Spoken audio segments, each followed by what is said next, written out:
പ്രധാനപ്പെട്ട ഒരു വാർത്തയിലേക്ക് തന്നെ ആദ്യം പോവുകയാണ്. 1998 കശ്മീർ താഴ്വരയെ നടുക്കിയ വംധാമ കൂട്ടക്കൊലക്കേസ് പ്രേക്ഷകർക്ക് ഓർമ്മയുണ്ടാകും. Jammu Kashmir state investigation agency ഇതുമായി ബന്ധപ്പെട്ടുള്ള അന്വേഷണം പുനരാരംഭിച്ചുവെന്നാണ് ഏറ്റവും പ്രധാനപ്പെട്ട വിവരങ്ങൾ ഇപ്പോൾ പുറത്തുവരുന്നത്. കശ്മീർ താഴ്വരയിൽ ഭീകരവാദം ശക്തമായിരുന്ന കാലത്തുണ്ടായിരുന്ന കശ്മീരി പണ്ഡിറ്റുകളെ ലക്ഷ്യം വെച്ചുള്ള കൊലപാതകങ്ങളിലെ പഴയ കേസുകൾ വീണ്ടും അന്വേഷിക്കുന്നതിൻ്റെ ഭാഗമായാണ് ഈ നടപടി എന്ന് വേണം മനസ്സിലാക്കാൻ. 23 കശ്മീരി പണ്ഡിറ്റുകളാണ് അന്ന് ആക്രമണങ്ങളിൽ കൊല്ലപ്പെട്ടത്. ഈ കേസുമായി ബന്ധപ്പെട്ട് ഒരു തുമ്പും ലഭിച്ചിരുന്നില്ല എന്നുള്ളതാണ് പ്രധാനപ്പെട്ട വിഷയം. അന്വേഷണം നിലച്ച മട്ടായിരുന്നു. ഈ വിഷയമാണ് ഇപ്പോൾ പുനരന്വേഷിക്കാൻ തീരുമാനമെടുത്തിരിക്കുന്നത്. മനു ഭരത്, കശ്മീരി പണ്ഡിറ്റുകൾ, ഞാൻ മനസ്സിലാക്കുന്ന ഇതുമായി ബന്ധപ്പെട്ട് സിനിമ പോലും ഇറങ്ങിയിട്ടുണ്ട്. അവർ അനുഭവിച്ച പ്രശ്നങ്ങളെക്കുറിച്ച്, ഈ ഭീകരാക്രമണത്തെക്കുറിച്ചൊക്കെ. അന്ന് കശ്മീർ എന്നത് ഭീകരപ്രവർത്തകരുടെ കേന്ദ്രമായിരുന്നു. ഇന്നിപ്പോൾ കാര്യങ്ങൾ കുറച്ചുകൂടി വ്യത്യസ്തമാണ്. ഇപ്പോൾ കശ്മീരി പണ്ഡിറ്റുകൾക്ക് നീതി ലഭിക്കുന്നു എന്ന് മനസ്സിലാക്കാമോ? രഞ്ജിത്ത്, നമുക്കറിയാം ഈ 1990കളിലൊക്കെയാണ് അവിടെ നിന്ന് മറ്റു മതങ്ങളിൽപ്പെട്ട ആളുകൾ കശ്മീർ താഴ്വര വിട്ടുപോകണം എന്നൊരു പ്രഖ്യാപനം അവിടുത്തെ തീവ്രവാദ സംഘടനകൾ നടത്തുന്നത്. പോകാത്തവരെ വെടിവെച്ച് കൊല്ലും എന്ന പ്രഖ്യാപനം നടത്തുന്നു. അങ്ങനെയാണ് ഈ കശ്മീരിലെ ഗന്ദർബാൽ ജില്ലയിൽ ഉള്ള ഒരു കുടുംബത്തിലെ 23 പേർ അവർ ഈ ഭീഷണി വകവയ്ക്കാതെ അവിടെ കശ്മീർ താഴ്വരയിൽ തുടരുന്നു. അങ്ങനെയാണ് ഈ വന്ധാമ ഗ്രാമത്തിൽ രാത്രി, അതായത് ഒരു റിപ്പബ്ലിക് ദിനത്തിൻ്റെ തലേനാൾ തലേ രാത്രിയാണ്, ജനുവരി 25 രാത്രി ആണ് 1998 ഈ കൂട്ടക്കുരുതി നടക്കുന്നത്.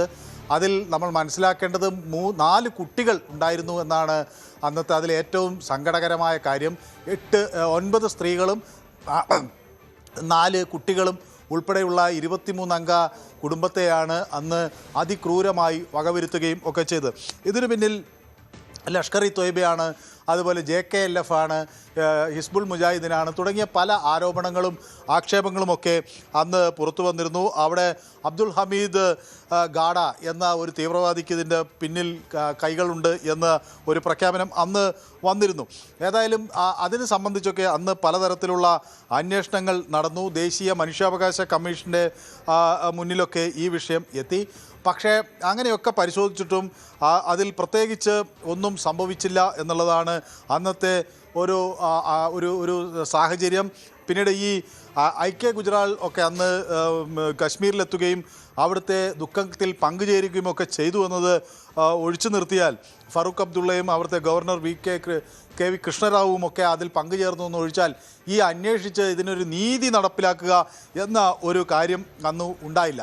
തുടർന്ന് ഇതിനെ സംബന്ധിച്ചൊരു പ്രത്യേക അന്വേഷണമൊക്കെ നടന്നെങ്കിലും അതിൽ യാതൊരു തെളിവും കണ്ടെത്തിയില്ല. അതിനെ തുടർന്നാണ് ഇപ്പോൾ വീണ്ടും ഇത്രയും വർഷങ്ങൾ പിന്നിടുമ്പോഴും ഈ കേസിൽ ചില ജയിലിൽ കഴിയുന്ന ചില ആളുകൾക്ക് ഇതുമായി ബന്ധമുണ്ട്. പ്രത്യേകിച്ച് ഈ യാസിം മാലിക്കിനെ പോലുള്ള ചില തീവ്രവാദ നേതാക്കൾക്ക് ഇതുമായി ബന്ധമുണ്ടെന്നൊക്കെയുള്ള ചില വിവരങ്ങൾ ലഭിക്കുന്നു. മാത്രമല്ല ഈ കാശ്മീർ താഴ്വരയിലേക്ക് അവിടുത്തെ പണ്ഡിറ്റുകളൊക്കെ മടങ്ങേണ്ട ഒരു സാഹചര്യം ഉണ്ട്. അവിടുത്തെ പ്രത്യേക കാശ്മീർ നിയമമൊക്കെ എടുത്തു കളഞ്ഞിരിക്കുകയാണ്. അപ്പോൾ ഇപ്പോൾ പണ്ഡിറ്റുകൾക്കും മറ്റു മതസ്ഥർക്കുമൊക്കെ അങ്ങോട്ടേക്ക് അവരുടെ ജന്മനാട്ടിലേക്ക് തിരിച്ചു പോകാൻ കഴിയുന്ന ഒരു സാഹചര്യം ഒരുക്കുക എന്നത് കേന്ദ്ര സർക്കാരിൻ്റെ മുന്നിലുള്ള ഒരു വലിയ ദൗത്യമാണ്.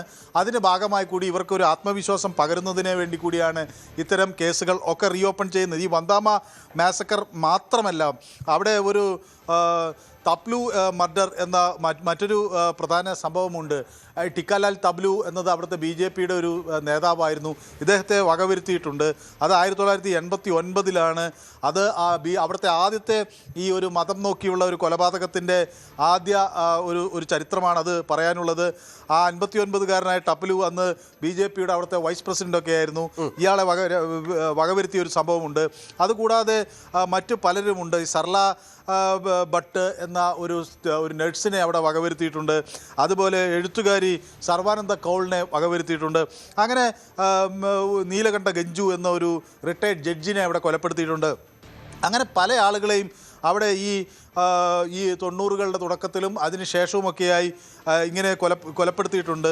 ഈ സർല ഭട്ടിൻ്റേത് 2005 അവിടെ അവർ തുറന്ന് ഈ കേസ് വീണ്ടും പുനരാരംഭിക്കുകയൊക്കെ ചെയ്തിരുന്നു. ഇതൊരു പുണ്യമാസം, റംസാൻ മാസത്തിലെ ഏറ്റവും പുണ്യമായ ഒരു ദിനത്തിലാണ് ഈ കൊലപാതകം നടന്നതെന്നാണ് അതിലെ ഏറ്റവും ക്രൂരമായ ഒരു സംഭവമായി അന്ന് പറഞ്ഞത്. അപ്പോൾ അവിടുത്തെ ഒരു ഇസ്ലാമിനെ സംബന്ധിച്ചിടത്തോളം ഒരു പുണ്യ ദിനത്തിൽ കൂടിയാണ് അന്ന് ഈ ആചരിക്കുന്ന ഒരു സമയത്ത് കൂടിയാണ് അതിക്രൂരമായി ഈ തീവ്രവാദ പ്രവർത്തനം നടത്തുകയൊക്കെ ചെയ്തത്. അപ്പോൾ അതൊക്കെ ഈ സർള ഭട്ട്, നേരത്തെ മനുബാർ സർള ഭട്ട് വധക്കേസ് SIA സമർപ്പിച്ച 737 പേജുള്ള കുറ്റപത്രമുണ്ട്. നിലവിൽ ജയിലിൽ കഴിയുന്ന JKLF തലവൻ യാസിൻ മാലിക്കാണ് പ്രധാന സൂത്രധാരൻ എന്നാണ് ആരോപിക്കുന്നത്. തെളിയാതെ പോയ പണ്ഡിറ്റുകൾക്കെതിരായ പഴയ കേസുകൾ സൂക്ഷ്മമായി പരിശോധിക്കുന്നതിലൂടെ നിലവിൽ ജീവിച്ചിരിപ്പുള്ള പ്രതികളെയും ഭീകരരുടെ കൂട്ടാളികളെയും തിരിച്ചറിയാൻ സാധിക്കുമെന്നുള്ള പ്രതീക്ഷയിലാണ് അധികൃതരുള്ളത്. ഇതിന്റെ ഭാഗമായാണ് അന്വേഷണം നടക്കുന്നത്. ഇതൊരു പുതിയ ചരിത്രമാണ് ഇതിന്റെ പുനരന്വേഷണം എന്ന കാര്യത്തിൽ സംശയവുമില്ല. ഇറാനെ സാമ്പത്തികമായി ഞെരുക്കാനുള്ള എക്കണോമിക് D-Dayക്ക് തുടക്കമിട്ടതായി US ട്രഷറി സെക്രട്ടറി സ്കോട്ട് ബെസന്റാണ് ശക്തമായ ഉപരോധ നടപടികൾ പ്രഖ്യാപിച്ചത്.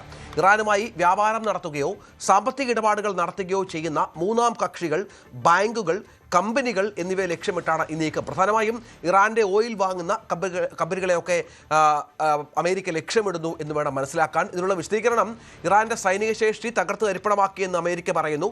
അത് ട്രംപിന്റെ നേതൃത്വത്തിലാണ്. ഒരു മൂന്നാം ഘട്ടമാണ് ഇത്. ഇപ്പോൾ ഇതിനുശേഷം യുദ്ധം നിർണായകമായ അന്തിമഘട്ടത്തിലേക്ക് പ്രവേശിക്കുകയാണ് എന്നാണ് അവകാശവാദം. ഏതായാലും ഇത് എക്കണോമിക് D-Day എന്നാണ് ഇതിനെ വിശേഷിപ്പിക്കുന്നത്. മനു, ഇതൊരു പ്രധാനപ്പെട്ട നീക്കമാണല്ലോ. ഇതിനകം തന്നെ നിരവധി ഉപരോധങ്ങൾ ഇറാനെതിരെയുണ്ട്.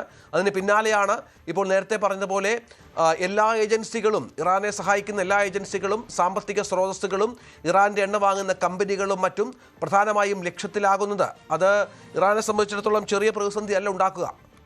രഞ്ജിത്ത്, ഇത് അമേരിക്ക ഇറാനെ ഓപ്പറേഷൻ എപ്പിക് ഫ്യൂറി എന്ന പേരിൽ ആക്രമിച്ച ആ ദിനത്തിൽ നമുക്ക് ഓർമ്മയുണ്ട്. ആ എപ്പിക് ഫ്യൂറി ഇപ്പോൾ എക്കണോമിക് ഫ്യൂറി എന്ന നിരത്തിൽ മാറുകയാണെന്ന് ട്രംപ് കഴിഞ്ഞ ദിവസം പറയുന്നു. ആ ഓപ്പറേഷൻ എക്കണോമിക് ഫ്യൂറിയാണിത്. ഈ US ട്രഷറി സെക്രട്ടറി ഫിനാൻഷ്യൽ ടൈംസിന് കൊടുത്ത ഒരു ഒപ്പീനിയൻ ആർട്ടിക്കിളിലാണ് ഇത് സംബന്ധിച്ച് ചില നിലപാടുകൾ വ്യക്തമാക്കുന്നത്. ഇറാനെ സാമ്പത്തികമായി തകർക്കുക എന്നതാണ് അമേരിക്ക ഇനി ലക്ഷ്യമിടുന്നത്. ആയുധപരമായുള്ളൊരു ആക്രമണത്തിൽ നിന്ന് കുറച്ച് വഴുതി മാറി ഇനി സാമ്പത്തിക ആക്രമണം എന്ന ഒരു രീതിയാണ് അവലംബിക്കുന്നത് എന്ന് പറയുന്നു. ധനകാര്യ മേഖലകൾ, ബാങ്കുകൾ, അതുപോലെ സ്ഥാപനങ്ങൾ, ഈ കയറ്റുമതി ഇറക്കുമതി ഷിപ്പിംഗ് കമ്പനികൾ, ഇവരോടൊക്കെ ഇറാനിൽ നിന്ന് അകലം പാലിക്കാനുള്ള ഒരു നിർദ്ദേശമാണ് അമേരിക്ക പ്രധാനമായി നൽകുന്നത്. അപ്പോൾ ഇറാനിയൻ പെട്രോൾ എന്നതാണ് ഇറാനെ സംബന്ധിച്ചിടത്തോളം ഏറ്റവും വലിയ ഒരു വരുമാന മാർഗം. അത് ഇമ്പോർട്ട് ചെയ്യുന്ന ഏറ്റവും പ്രധാനപ്പെട്ട രാജ്യങ്ങൾ ഒന്ന് ചൈനയാണ്, മറ്റൊന്ന് ഇന്ത്യയാണ്. അപ്പോൾ സ്വാഭാവികമായും അത്തരം രാജ്യങ്ങളോട് ഒക്കെ ഇറാനിൽ നിന്ന് മാറാനായുള്ള ഒരു ആവശ്യം ഉണ്ടാകും. ചൈനയാണ് ഏറ്റവും കൂടുതൽ ഇറാനിൽ നിന്ന് ഈ എണ്ണ ഇറക്കുമതി ചെയ്യുന്നത്. അവരുടെ കസ്റ്റംസ് ഡയറി അത് അംഗീകരിക്കുന്നില്ല എന്നൊക്കെയുള്ള വിവരങ്ങളുണ്ട്. പക്ഷേ എന്തായാലും ലഭ്യമായ അറിവ് അനുസരിച്ച് ഇറാൻ്റെ എണ്ണ കൂടുതൽ ചൈന വാങ്ങിക്കുന്നു. ഇത് എന്തായാലും അംഗീകരിക്കാൻ അമേരിക്ക തയ്യാറായാൽ ചൈനയെ പരമാവധി സമ്മർദ്ദത്തിലാക്കുക എന്നതാണ് ഇവിടെ ഒരു ലക്ഷ്യം. ഈ ഒരു സമ്മർദ്ദം ചൈനയ്ക്ക് മുകളിൽ ഇറാനുമായി സാമ്പത്തിക ഇടപാടുകൾ പ്രഖ്യാപിക്കാതിരിക്കുക എന്നതാണ് ഒരു ലക്ഷ്യം. ഏതായാലും US ട്രഷറി സെക്രട്ടറി സ്കോട്ട് ബെസറ്റ് കുറേ കഴിയുമ്പോൾ മാധ്യമങ്ങളെ കാണും. അപ്പോൾ കൂടുതൽ വിശദാംശങ്ങൾ ഇതിനെപ്പറ്റി ആരായും എന്നാണ് മനസ്സിലാകുന്നത്. കൂടുതൽ വാർത്തകൾക്ക് News 18 Keralam YouTube channel subscribe ചെയ്യുക.